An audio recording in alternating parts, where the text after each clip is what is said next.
Assalamualaikum warahmatullahi wabarakatuh. Shalom, Om Swastiastu, Namo Buddhaya, Salam Kebajikan.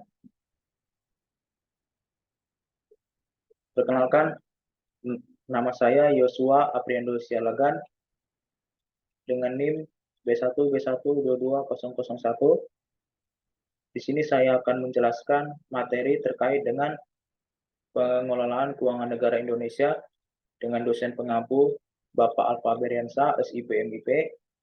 Pembahasannya yaitu keuangan negara dalam undang-undang, perencanaan pengelolaan keuangan negara, pelaksanaan pengelolaan keuangan negara, penata usahaan pengelolaan keuangan negara, pertanggungjawaban pengelolaan keuangan negara, pengawasan pengelolaan keuangan negara, ruang lingkup keuangan negara, struktur utama pengelolaan keuangan negara dan asumsi, faktor-faktor penentu pengelolaan keuangan negara, pajak sebagai sumber utama penerimaan negara. Poin pertama yang akan saya bahas, keuangan negara dalam undang-undang. Berdasarkan Undang-Undang Nomor 17 Tahun 2003, keuangan negara itu didefinisikan sebagai semua hak dan kewajiban negara yang dapat dinilai dengan uang, serta segala sesuatu baik berupa barang maupun uang maupun yang dapat dijadikan milik negara berhubungan dengan pelaksanaan hak dan kewajiban tersebut. Pasal 1 butir 1 pendekatan yang digunakan dalam merumuskan keuangan negara adalah dari sisi objek, proses, subjek, tujuan. Yang dimaksud dengan objek, dengan keuangan negara meliputi semua hak dan kewajiban negara yang dapat dinilai dengan uang, termasuk kebijakan dan kegiatan dalam bidang fiskal, moneter, dan pengelolaan kekayaan negara yang dipisahkan, serta segala sesuatu baik berupa uang maupun berupa barang yang dapat dijadikan milik negara berhubungan dengan pelaksanaan hak dan kewajiban tersebut. Dari sisi subjek, yang dimaksud yaitu keuangan negara meliputi seluruh objek sebagaimana tersebut di atas yang dimiliki negara dan atau dikuasai oleh pemerintah pusat, pemerintah daerah, perusahaan negara atau daerah, dan badan lain yang ada kaitannya dengan keuangan negara dari sisi. Sedangkan dari proses itu, keuangan negara mencakup seluruh rangkaian kegiatan yang berkaitan dengan pengelolaan objek sebagaimana tersebut di atas, mulai dari merumuskan kebijakan dan pengambilan keputusan sampai dengan pertanggungjawaban. Sedangkan dari tujuan itu meliputi seluruh kebijakan, kegiatan, dan hubungan hukum yang berkaitan dengan pemilikan dan atau penguasaan objek sebagaimana tersebut di atas dalam rangka penyelenggaraan pemerintahan negara. Baik, di sini saya lanjut ke materi poin kedua, yaitu perencanaan pengelolaan keuangan negara, di mana di sini ada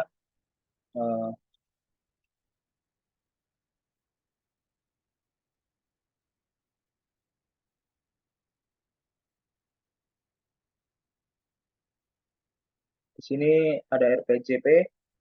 RPJP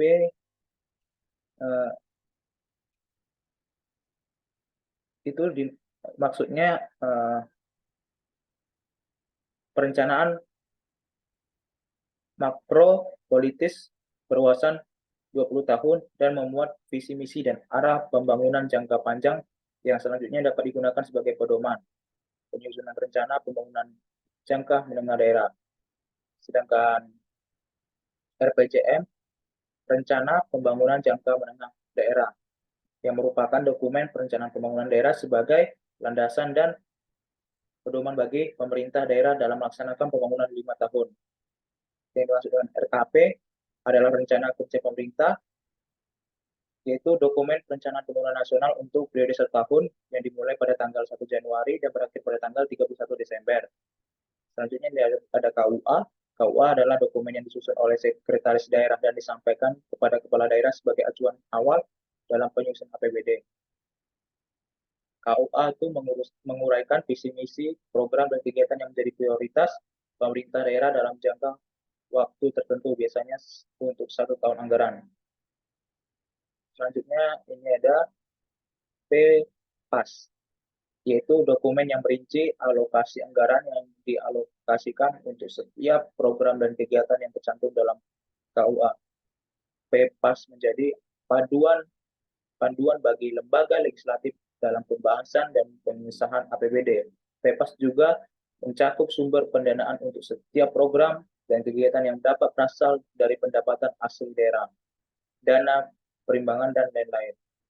Selanjutnya, nota kesepakatan adalah kesepakatan di antara pihak untuk berunding dalam rangka membuat perjanjian di kemudian hari apabila hal yang belum pasti telah dapat dipastikan.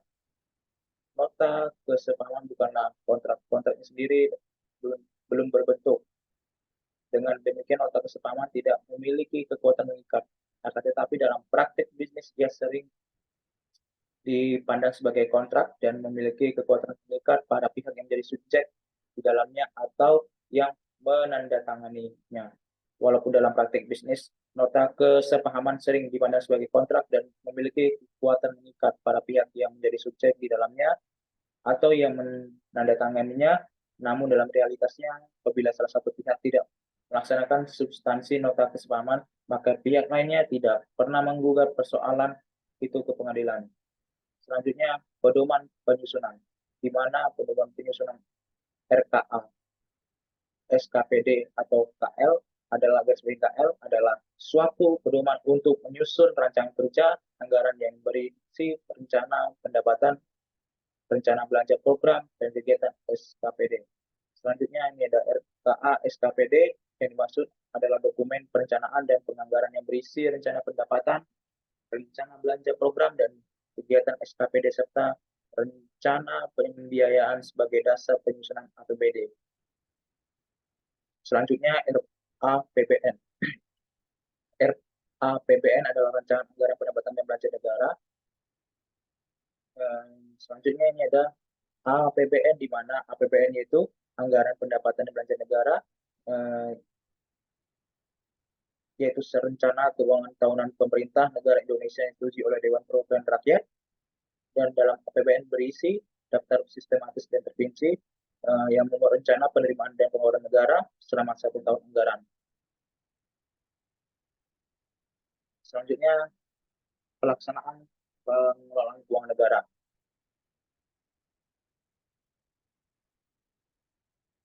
Pelaksanaan pengelolaan keuangan negara. Yang pertama, rancangan DPA SKPD adalah memuat rincian sasaran yang hendak dicapai, fungsi program kegiatan anggaran yang disediakan untuk mencapai sasaran tersebut, dan rencana penarikan dana tiap-tiap satuan kerja serta pendapatan yang diperkirakan. 2. Proses verifikasi. Kepala SKPD menyerahkan rancangan DPA SKPD yang telah disusunnya kepada PPKD, tim anggaran pemerintah daerah bersama dengan anggaran SKPD yang bersangkutan melakukan verifikasi rancangan DPA SKPD yang telah disahkan, disampaikan kepada Kepala SKPD yang bersangkutan, Kepala Satuan Kerja Pengawasan Daerah, dan BPK paling lambat 7 hari kerja sejak tanggal disahkan. 3. DPA SKPD adalah dokumen yang memuat pendapatan dan belanja setiap SKPD yang digunakan sebagai dasar pelaksanaan oleh pengguna anggaran. 4. Dasar pelaksanaan anggaran atau DIPA adalah dokumen pelaksanaan anggaran yang disusun oleh pengguna anggaran atau kuasa pengguna anggaran yang disahkan oleh Direktur Jenderal Perbendaharaan atau Kepala Kantor Wilayah Direktorat Jenderal Perbendaharaan atas nama Menteri Keuangan selaku Bendahara Umum Negara. 5. Setelah dasar pelaksanaan anggaran atau DIPA disusun, maka proses selanjutnya adalah menyusun pendapatan belanja dan pembiayaan. 6. Laporan realisasi semester pertama, yaitu pemerintah daerah menyusun laporan realisasi semester pertama APBD dan Perpres untuk 6 bulan berikutnya. Laporan tersebut paling lambat disampaikan kepada DPRD pada akhir bulan Juli tahun anggaran berkenaan. 7. Perubahan APBD laporan semester pertama tadi menjadi dasar perubahan. APBD dapat terjadi apabila berkembangnya yang tidak sesuai dengan asumsi KUA. Keadaan yang menyebabkan harus dilakukan pergeseran antara anggaran antar organisasi, antar unit organisasi, antar program, antar kegiatan, dan antar jenis belanja. Keadaan C. yaitu keadaan yang menyebabkan silpa tahun anggaran sebelumnya harus digunakan dalam anggaran berjalan, keadaan darurat, atau keadaan luar biasa. Materi selanjutnya tentang penata usahaan pengelolaan keuangan negara. Penata usahaan pengelolaan keuangan negara merujuk pada proses pencatatan, pengendalian, dan pelaporan yang dilakukan oleh pemerintah dalam mengelola dana publik. Berikut beberapa poin penting dalam penata usahaan pengelolaan keuangan negara. Pertama, pencatatan transaksi. Semua transaksi keuangan negara termasuk penerimaan dan pengeluaran dana harus dicatat dengan cermat. Ini mencakup pembukuan pendapatan pajak, penerimaan lainnya, serta pengeluaran untuk berbagai program dan proyek. Dua, pengendalian internal. Sistem pengendalian internal harus diterapkan untuk memastikan bahwa dana publik dikelola dengan efisien, efektif, dan sesuai dengan ketentuan hukum. Ini melibatkan pengendalian seperti persetujuan anggaran, pemisahan tugas, dan audit internal. Tiga, laporan keuangan. Pemerintah harus secara berkala menyusun laporan keuangan yang mencerminkan posisi keuangan negara, termasuk neraca, laporan laba rugi, dan catatan-catatan tambahan. Laporan ini harus akurat, transparan, dan dapat dipahami oleh masyarakat. Empat, audit eksternal. Badan audit eksternal independen biasanya bertanggung jawab untuk memeriksa laporan keuangan pemerintah dan memastikan bahwa pengelolaan keuangan negara telah sesuai dengan ketentuan hukum dan prinsip akuntansi yang berlaku. 5. Pertanggungjawaban pemerintah harus dapat memberikan pertanggungjawaban yang jelas atas pengelolaan dana publik kepada masyarakat, legislatif, dan badan pengawas. Hal ini termasuk menjawab pertanyaan, memberikan penjelasan, dan mengambil tindakan jika terjadi penyimpangan. Selanjutnya, tentang pertanggungjawaban pengelolaan keuangan negara. Pertanggungjawaban pengelolaan keuangan negara adalah proses di mana pemerintah bertanggung jawab atas penggunaan dan pengelolaan dana publik. Hal ini mencakup beberapa aspek. Yang pertama, yaitu tentang transparansi. Pemerintah harus memberikan informasi yang jelas dan transparan tentang bagaimana dana publik digunakan. Ini termasuk menyusun laporan keuangan yang akurat dan mempublikasikannya agar dapat diakses oleh masyarakat. Dua, akuntabilitas. Pemerintah harus bertanggung jawab atas penggunaan dana publik. Ini melibatkan pemeriksaan dan audit oleh badan independen untuk memastikan bahwa dana digunakan sesuai dengan ketentuan hukum dan tujuan yang ditetapkan. Tiga, pengawasan. Masyarakat memiliki peran penting dalam pengawasan pengelolaan keuangan negara. Mereka dapat mengawasi pemerintah, memberikan masukan, dan menuntut pertanggungjawaban jika ada penyimpangan. 4.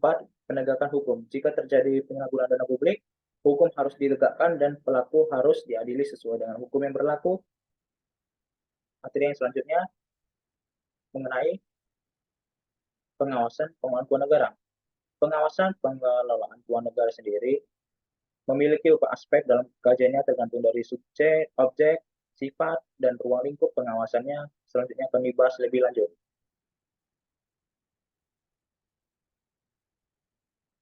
A. Pengawasan berdasarkan objek. Pengawasan negara atau daerah bukan saja diutamakan dari segi pengeluaran, tetapi juga dari segi penerimaan. Pengawasan berdasarkan objek dibedakan dalam dua hal, yakni pengawasan terhadap penerimaan negara atau daerah. Pengawasan terhadap penerimaan negara meliputi pengawasan terhadap penerimaan pajak. Dalam hal ini diutamakan pada pengawasan represif.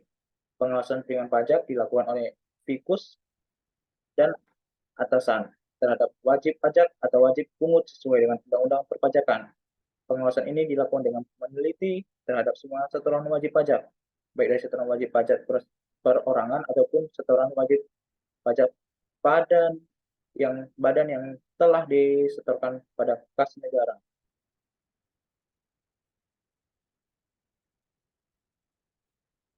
Lanjut, pengawasan terhadap penerimaan non-pajak. Penerimaan non-tax, non-tax, tax, yang termasuk adalah seperti uang, legalisi, denda-denda, dan lain-lain. Pungutan yang sah dilakukan oleh ordonator secara langsung terhadap instansi atau bendaharawan. Penyetor tetap mengurus sendiri administrasi penerimaannya. Penyetoran biasanya dilakukan sekali dalam sebulan ke kantor kas negara pada Bank Indonesia.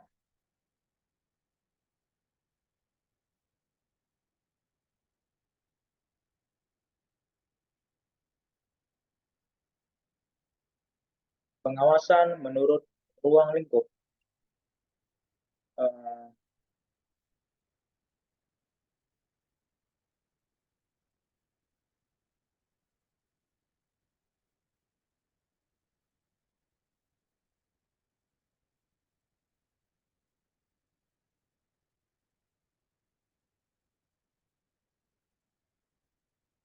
Lanjut, materi yang berikutnya ini tentang ruang lingkup keuangan negara.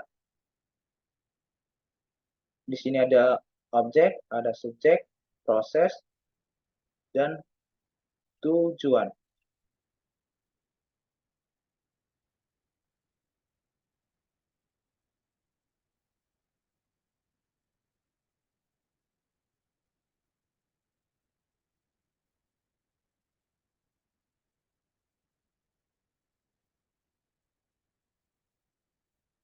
Lanjut, struktur utama pengelolaan keuangan negara dan asumsi. Secara garis besar, struktur APBN adalah pendapatan negara dan hibah, belanja negara, keseimbangan primer, keseimbangan umum, pembiayaan anggaran. Asumsi dasar makroekonomi sangat berpengaruh pada besaran komponen dalam struktur APBN. Asumsi dasar tersebut adalah pertumbuhan ekonomi, inflasi, tingkat bunga SPN 3 bulan, nilai tukar rupiah terhadap dolar Amerika Serikat, harga minyak mentah Indonesia di pasar dunia, dan produksi lifting minyak atau lifting gas. Materi selanjutnya yaitu faktor-faktor penentu pengelolaan keuangan negara. Di sini faktor-faktornya ada pendapatan negara, eh,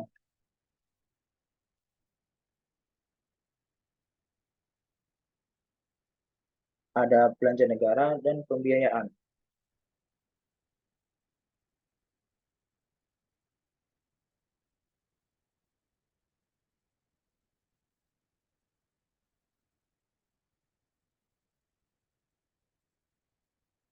Baik, mungkin eh, oke. Yang selanjutnya itu eh, materi tentang pajak sebagai sumber utama penerimaan negara. Memang betul, pajak merupakan sumber utama penerimaan negara yang menyumbang sekitar 70% dari seluruh penerimaan negara. Tanpa pajak, sebagian besar kegiatan negara akan sulit untuk dilaksanakan. Mungkin hanya sekian yang bisa saya presentasikan, yang saya jelaskan, kurang lebihnya mohon maaf apabila ada salah kata. Terima kasih.